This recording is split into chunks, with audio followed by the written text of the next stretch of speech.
Yo la famille, bienvenue sur cette nouvelle vidéo de moonwatch.fr. Aujourd'hui, nouveau petit débat nocturne et je vais vous parler d'un sujet qui commence à me dresser le poil. Il s'agit des éditions limitées. Alors les éditions limitées, c'est un phénomène qui est à la mode et il faut dire qu'on en est généralement assez friand parce que ça permet d'avoir une montre finalement que très peu de personnes vont avoir. Enfin ça, c'est la théorie. Parce que dans la réalité, ça se passe pas forcément comme ça. Déjà, pourquoi les éditions limitées? Au jour d'aujourd'hui, on a des centaines de marques qui proposent des milliers de références déclinées dans des centaines de coloris. Et du coup, on se retrouve avec des milliards de montres que tout le monde possède plus ou moins. Par exemple, vous prenez une Sub, vous prenez une Batman de chez Rolex, franchement, il y en a des centaines, des milliers, on en croise quasiment à chaque repas, à chaque gala, à tout ce que vous voulez. Et en plus à ça, vous ajoutez tous les hommages, toutes les copies, etc. Ce qui fait qu'en fait, votre montre n'est pas du tout originale. Et finalement, vous avez une montre qui est diluée dans la masse. Et ça, c'est un petit peu dommage parce que du coup, vous n'avez pas ce petit côté qui vous démarque de tous vos potes.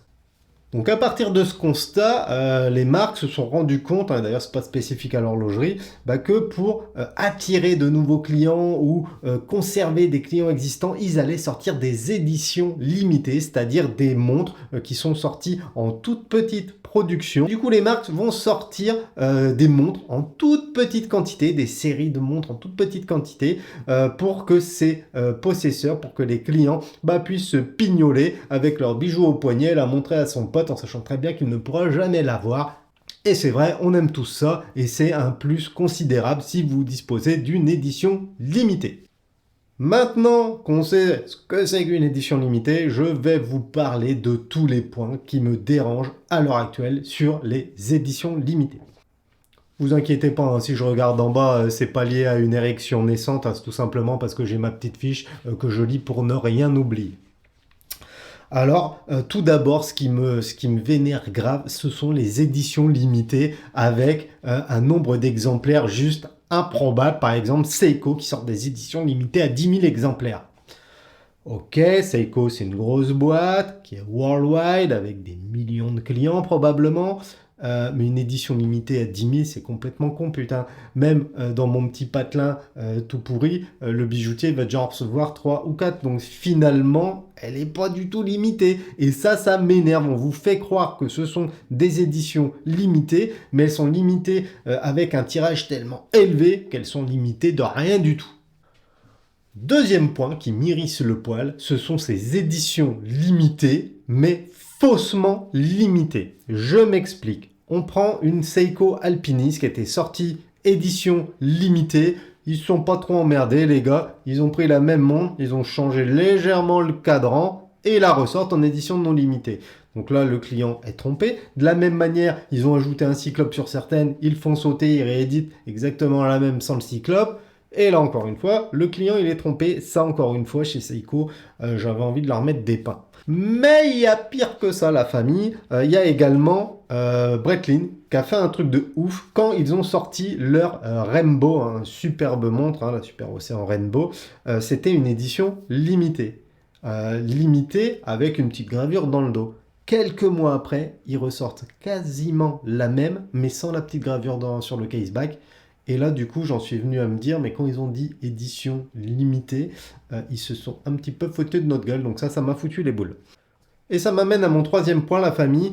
Il s'agit des versions numérotées. Donc on est sur des éditions qui ne sont pas limitées, mais qui sont numérotées. Mais au niveau marketing et commercial, souvent on a l'impression que c'est des éditions limitées. Il y a des champions là-dedans, encore une fois. L'IEMA est assez champion là-dedans. C'est-à-dire qu'ils vont vous sortir, par exemple, une Superman lunette, je sais pas trop quoi, version numérotée de 1 à 150. Là, vous êtes content, vous faites partie des heureux qui possèdent cette version numérotée. Et quelques semaines après, vous allez retrouver exactement la même montre, mais sans la numérotation. Donc c'est pas une édition limitée, c'est une version numérotée, mais encore une fois, les speech market.com sont pas ultra clairs et de nombreuses personnes se font flouer en pensant qu'ils ont acheté une édition limitée alors qu'elle ne l'est pas puisque c'est une édition numérotée et pas limitée. On continue là-dedans. Comme vous le savez, je vous ai présenté en revue sur la chaîne une Breitling Avi 765 réédition, édition limitée, qui est sortie il y a 1 ou 2 ans. Limitée à je sais plus combien de pièces, enfin c'est pas le sujet. Sur cette version, Breitling ne se fait même plus chier à mettre le numéro de la montre. C'est-à-dire, sur le caseback, ils vont tout simplement noter one of 2000 s'il y avait 2000 exemplaires, ou one of 500 s'il y avait 500 exemplaires. Et ça m'énerve. Ça m'énerve. Alors eux, ils vont justifier ça par le fait que comme ça, les clients sont pas déçus de pas avoir le numéro 1 ou le numéro 10 ou je sais pas. Non mais faut arrêter ça m'énerve. Ça à tous les coups, c'est encore une supercherie juste pour réduire les coûts. Il y a de grandes chances que ce soit le cas. Ou je sais pas, mais en tout cas, non. Remettez pas ça sur le dos du client qui est déçu de pas avoir la numéro 1. Ça fait partie du jeu des éditions limitées, d'être capable à sourcer tel ou tel numéro, de se positionner en premier pour avoir ça fait partie de ce game-là quand on cherche une édition limitée. Et moi, les montres avec one of je sais pas quoi, je trouve ça nul à chier. D'ailleurs, je crois que Tag commence à faire ça et je suis pas très fan. D'ailleurs, la famille, mettez-moi en commentaire ce que vous en pensez. Est-ce que ça vous gêne de ne pas avoir un numéro spécifique sur la montre? Dans le même genre, il y a même certaines marques qui sortent des éditions limitées, mais où il y a carrément rien d'écrit, si ce n'est parfois édition limitée sur le caseback, même pas de numéro, rien du tout. C'est un peu se foutre de la gueule du monde. Faut savoir que les montres en édition limitée sont généralement plus coûteuses que quasi les mêmes en non limité. Et plus coûteuses, ça peut être quand même des gaps assez importants. Par exemple, la Breitling dont je vous parlais, la 765, c'est qu'on parle quand même d'une montre à 6-7 000 euros, peut-être même plus. Donc ça fout un peu les boules. Autre point qui m'exaspère, c'est quand toutes les montres sont des éditions limitées. Toutes les collections d'une marque sont des éditions limitées. Et le champion du monde dans cette catégorie, c'est une marque que j'adore, c'est Panerai. Panerai, c'est simple. Toutes leurs séries, ils te les vendent en tant qu'édition limitée. Ça a le don de me saouler aussi. Et d'ailleurs, maintenant, depuis quelques années, ils communiquent plus trop là-dessus et vraiment, ils réservent le mot-clé limité à certaines éditions spéciales, Collab Brabus, etc. Et puis à toutes leurs séries. Mais fut un temps, chez Panerai, c'est simple, toutes les collections, c'était des éditions limitées.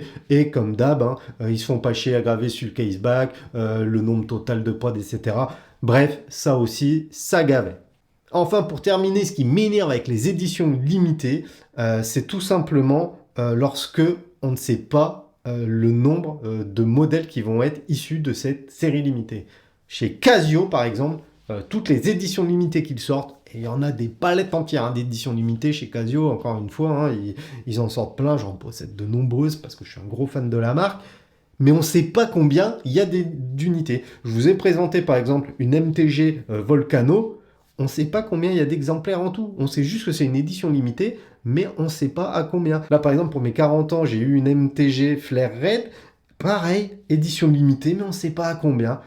Du coup, limitée, mais limitée en quoi si on ne sait même pas à combien d'unités elle est limitée?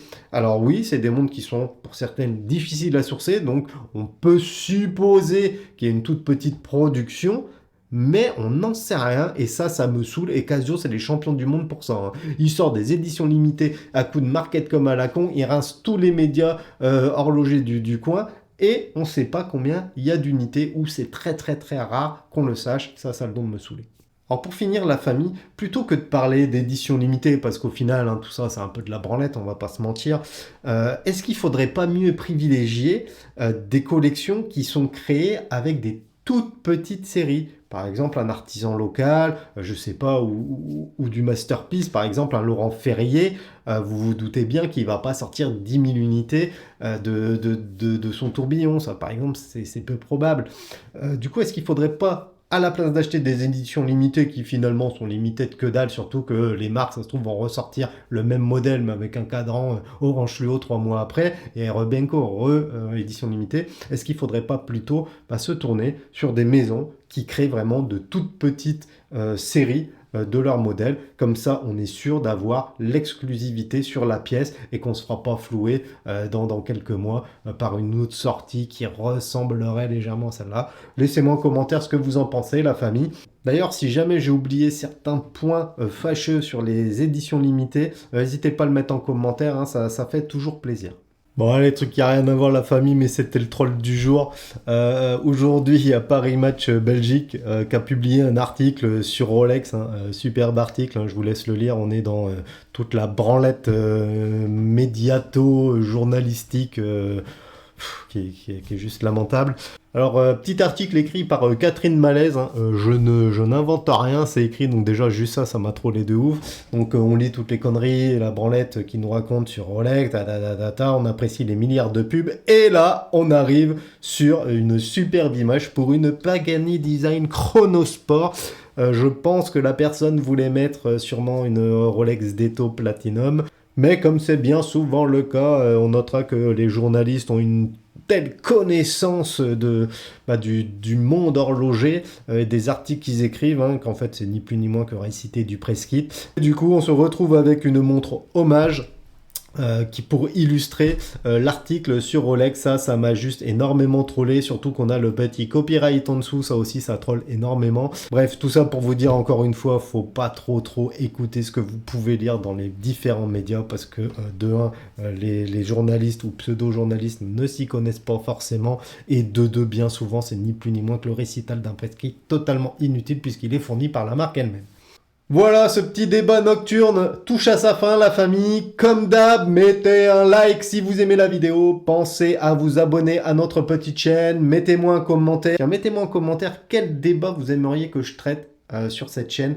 Et moi, je vous dis à bientôt pour une prochaine vidéo. Tchuss la famille!